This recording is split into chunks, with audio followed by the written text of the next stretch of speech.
Hi, everyone, and welcome to Remaking Tomorrow, a series of conversations about the future of teaching and learning. I'm Ryan Radzeski here with Greg Baer, and we're the co-authors of When You Wonder, You're Learning, Mr. Rogers' enduring lessons for raising creative, curious, caring kids.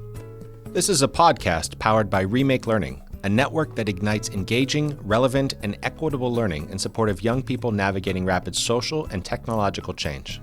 On today's episode, we're talking with two teachers from two different suburban Pittsburgh districts, Anna V. Blake of the Elizabeth Forward School District and Melissa Unger of the South Fayette School District.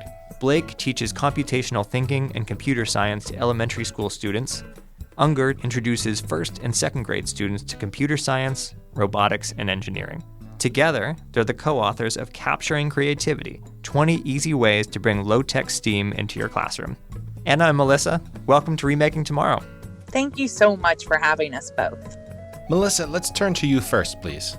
Tell us how you came to your work. What initially captured your interest in STEAM, the acronym for science, technology, engineering, art, and mathematics? Well, for myself as a student, I was always really interested in art and science and just hands-on learning. And when I became a teacher, I knew that's what I really wanted to bring into my classroom as well.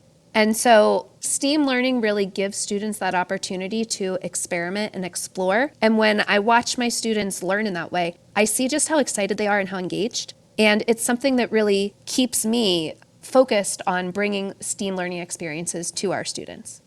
Anna, the two of you have never worked together in the same school. In fact, your school districts, though they're both outside of Pittsburgh, are 30 miles apart. So how did you come to know and work with one another?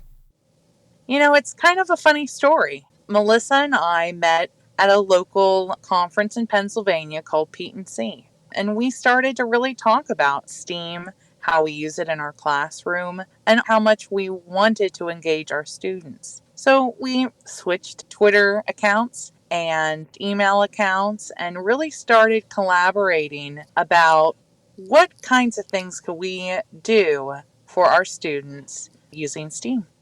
So let's put ourselves back at that moment when COVID shut down our world. You found yourselves as teachers at home, separated from your students. So Melissa, tell us a little bit about what was on your mind. What were you thinking about? What were you worried about? Well, when the school shut down in March 2020, I think something that Anna and I had both talked about was this is kind of the busy part of the school year where we've gained so much speed and so much momentum, and our students have done so much with their learning. So how could we keep that momentum going from a distance? We thought, okay, well, this is what we're posting on our online platforms for students to do, but how could we do a little bit more? How could we offer students some STEAM learning experiences that they could do from home, maybe with their siblings or with their parents? Our solution to this was to start a YouTube channel where we could do some of the activities, some of the projects that we were hoping to do in person that school year, but didn't have the chance, and presenting them to our students in kind of an informal, fun way for them to continue STEAM learning at home. Yeah, let's talk about that YouTube channel for a second. Anna, you and Melissa launched together what became the Pittsburgh STEAM Station. Can you tell us a little bit about what you were hopeful to accomplish with that station, and what did some of those early videos contain? We wanted to engage our students solely with those first two videos, making the tallest tower and creating a paper airplane. And surprisingly, those are still the top videos on our channel. The second step was seeing the reaction. Melissa and I had just spoken after school on the phone. Hey, what do you think you want to do? Maybe we should make this thing a YouTube channel. And it really skyrocketed from there. I think the big part of the Pittsburgh STEAM Station is collaboration during the pandemic. We had our friends and colleagues reach out to us. There's still some people on the Pittsburgh STEAM Station that I've never met in person. And it sort of took on a life of its own. So Melissa, a YouTuber. You became a YouTuber, and the Pittsburgh STEAM Station really started to gather momentum, including in my own household. Eventually, you ended up with 34 different video lessons recorded not only by the two of you, but by teachers from dozens of school districts. What are some of your favorite lessons on that YouTube channel? What lights you up? Well, some of the things that really got me excited with our YouTube channel was the way in which different themes started to emerge. So we have quite a few videos focused on outer space, and I think those are great videos for students to really start as like a jumping off point into exploring a topic more deeply. We did outer space. We had, I think, 4 or 5 different ones related to that theme. We also had projects that were related to outside activities. And so when the pandemic happened and it was late spring, this was a great time for outdoor learning. And we got to experience some of those projects and activities that maybe we wouldn't necessarily have done in our classrooms had it been a more traditional school year. So that part was really exciting. Because we were doing this very informally, we were using educators in our network and people who had found us online and were interested and excited. It really gave educators that opportunity to take topics that they're passionate about and create these YouTube videos that they could then share with their students and with other students as well. And Melissa, how did you recruit other teachers to be part of this YouTube station that you created? It actually started really organically. I think at first Anna and I had talked about, well, we'll make a couple episodes. And then I think we both kind of quickly realized we loved making the episodes, we loved putting them out there, but we didn't necessarily want to be YouTubers. And so as we'd post these, people started commenting on our posts saying, oh, I shared this with my students, or oh, I really enjoyed this. And we thought, well, why don't we just start asking others to be part of this? And some of the teachers were people we had already known. So we reached out to them. We said, hey, we're making these quick 2 or 3 minute episodes. Do you want to be part of this? And I think other ones were relationships that we formed through the project where educators messaged us via Twitter and asked, can I do this? And I think that was really rewarding for us to see. It kind of validated our idea of putting those STEAM activities out there. But it also really helped to create a network for us as teachers as we were going through this difficult period in education to really form that community.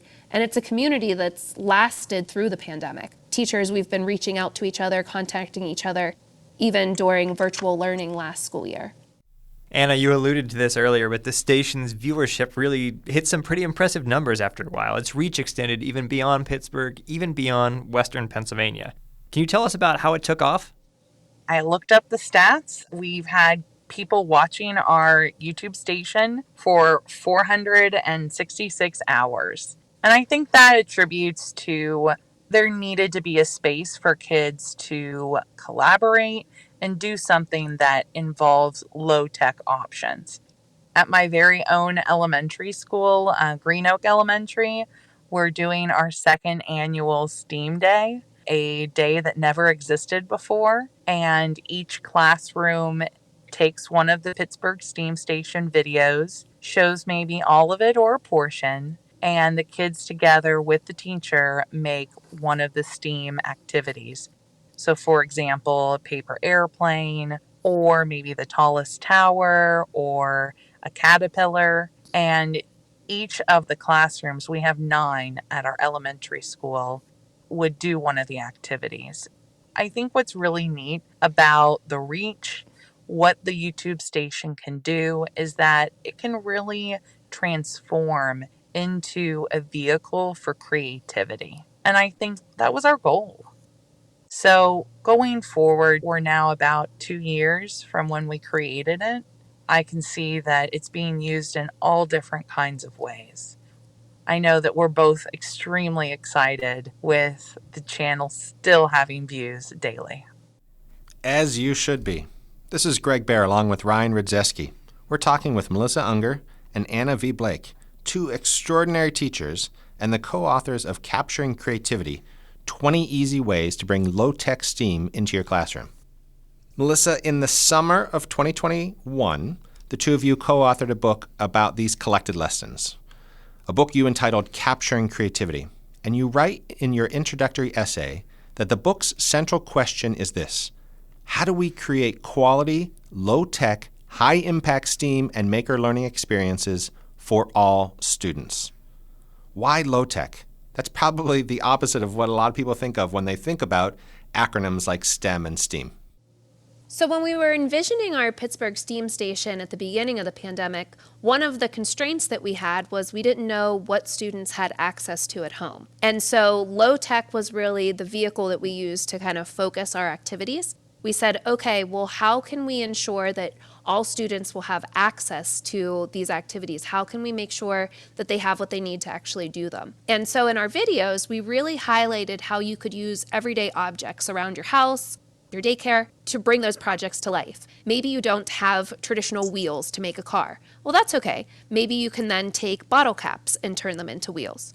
Or maybe you don't have specific building supplies. That's okay. How do you use recyclables? And so when we focused on the low tech, what we found was that it was less about the how and more about the why of what we were doing. And so students and children and families really had the opportunity to be as creative as they wanted to while still exploring the content. And I think that was something that really propelled the success of our STEAM station, because it wasn't something that was limited by having to have a specific item or specific supplies in your home. Whenever we created our Capturing Creativity book, we really wanted to focus in on, again, that it wasn't about the supplies, but it was about using that creativity and about experimenting and pursuing questions that really is important for STEAM learning. Exactly. And as we spoke with colleagues, spoke with friends around the area, we realized that everyone has a different set of supplies. Some teachers are a librarian that does STEAM. Some people are in a district that doesn't have a STEAM budget. So we found that this book could be a resource to all educators, giving them a set of instructions as well as kind of a memoir about how to create STEAM in any classroom. And after creating the YouTube channel and compiling this book, do you feel any closer to being able to answer that question? How do we create these quality, low-tech, high-impact activities? As a lifelong learner, I really feel that I'm just starting my journey as an educator. I think that this experience has really filled me up with that positivity and that inspiration that all educators need to keep going every day. And I think, especially during a time like the pandemic, sort of that inspiration to continue on, to dive deeper and continue to engage our students. Looking at it now, 2 years later, I feel like it has really given me the ability to be passionate about what I do. One example is my second elementary school that I teach. It's called Mount Vernon Elementary. They wanted to do a STEAM day similar to my other elementary school. And I had a colleague say, "Hey, do you think that I could head this up? And would you maybe just help me with supplies?" I really feel that that was the best thing that's happened to me this year, that I had given someone enough confidence to really go ahead and head a STEAM day when there never was a STEAM day at this elementary school before. To me, it's always going to be a journey to be passionate, to keep STEAM alive, especially now in the 21st century. I think we only need to continue to allow our students to be problem solvers, knowing that you don't have to have a certain monetary amount to incorporate STEAM in any classroom, I think is the real message that I hope that all educators get to hear. Capturing Creativity is simply a beautiful book. All y'all need to find this book. It's colorful. It has great photos. There are even QR codes that you can scan that would take you to the videos that accompany what it is that you're reading. Melissa, what do you hope that readers will take away from the book that you and Anna have co-authored, aside from the ideas about STEAM projects? There are a couple things that I'd really hope for educators to take away from this. One, just the accessibility of STEAM learning. The projects in there are great. Each project has a little bit of an explanation and a reflection from other educators who have done those projects in their classroom. So there's tips and tricks that people can use, but it's not just about those projects. It's about inspiring teachers to feel like they can bring STEAM into their classroom, regardless of what subject area or what grade level they teach. In education, I think about that concept of providing a low floor and a high ceiling. And I think with STEAM learning, that really covers it, because you can ignite students' interest, you can ignite their passion by giving them simple hands-on projects. Maybe they don't take a long time in your classroom, but then you can really delve deeply and let students explore and iterate and add on to their learning throughout the school year with STEAM projects. And that can be something that's so powerful for both the students and the teachers. So I hope teachers see that. I also hope that reading this book, maybe not just teachers, but also parents can see how STEAM learning can take place at home or in other contexts as well. Again, it's not about the supplies, but it's about the asking questions and using your curiosity to figure things out. Anna, you talked a little bit about how launching the Pittsburgh STEAM Station and writing this book has changed your approach as an educator. Has it changed you as a person at all? I think it's given me the ability to connect and want to connect with educators all over the country.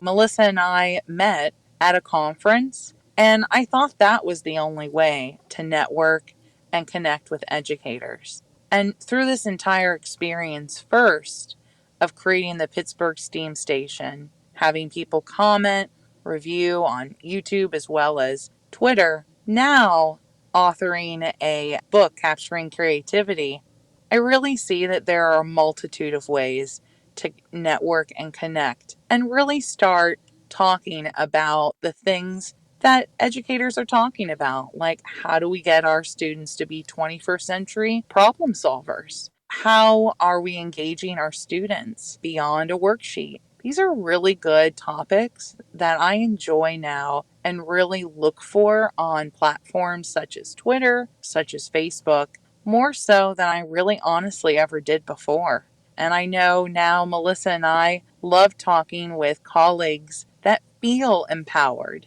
to ask those questions now that they've hosted on the Pittsburgh STEAM Station or they were featured in Capturing Creativity. I think building up and empowering a teacher network is something that I really had never put in as a goal that I hope has made some sort of impact in especially the Pittsburgh area. Ultimately, going forward, this is just my 8th year of teaching, and I'm excited for the next part of it. I look at my kids and I hope that they remember those experiences using the Pittsburgh STEAM Station. You know, Melissa and I talk about the idea of memorable making quite often. We both talk about what did we do in elementary school and what kept us interested in creativity. And I think that really impacts our teaching styles. And honestly, Melissa has impacted me to want to go and build more making lessons, to look at more creative projects instead of those cookie cutter lessons that we as educators sometimes do get caught up in. So through the experience, I would say that I am lifted up and hopefully for the next 25, 30 years in my career, I can continue to look back at this time and forge forward using innovation. So one thing that I wanted to add was I think as teachers, we're always asking our students to be creative and take risks. And sometimes we get so caught up in teaching that we don't necessarily think about that for ourselves. And so writing, capturing creativity, and doing the YouTube channel was a big risk that Anna and I took, and a big risk for our participants as well. And I think that was something that really will stick with me as an educator, was that time where we took a difficult time in history and used innovation and creativity to not just benefit our students, but I think benefit ourselves as educators in our community too. Well, congratulations on such an accomplishment. Anna, how can listeners order the book and find out more about the work that the two of you are doing? Our book is available on Amazon, and you'll notice also people have used Twitter to talk about it. Both of us have very active Twitter feeds that showcases our work and the work that is in the Pittsburgh STEAM Station and in the book. Can you share your Twitter handles for our listeners? Sure. My Twitter handle is Melissa Unger 15. And my Twitter handle is Anna V. Blake. Anna and Melissa, before we go, just one more question for each of you. And Melissa, I'll turn to you first, please. What's one thing that parents and educators can do today to make tomorrow a more promising place for every learner? I think one thing that both parents and educators can do is really encourage students' creativity. Give students or give children the opportunity to use their imagination, to ask questions, to solve problems, and then empower them to use that creativity and their imagination to create something new. And Anna? I completely agree with Melissa. I think the best thing you can do for any child is give them the time to be creative and shine. As adults, those are two things that Melissa and I speak about quite often. What educator or who in our life gave us the ability to be creative and gave us that time to shine? Thanks again to Melissa Unger of the South Fayette School District and Anna V. Blake of the Elizabeth Forward School District. Their book, Capturing Creativity, 20 Easy Ways to Bring Low-Tech STEAM into Your Classroom, is available now. Remaking Tomorrow is powered by Remake Learning, a Pittsburgh-based network of people and organizations that ignite engaging, relevant, and equitable learning practices in support of young people navigating rapid social and technological change. Learn more at remakelearning.org/tomorrow.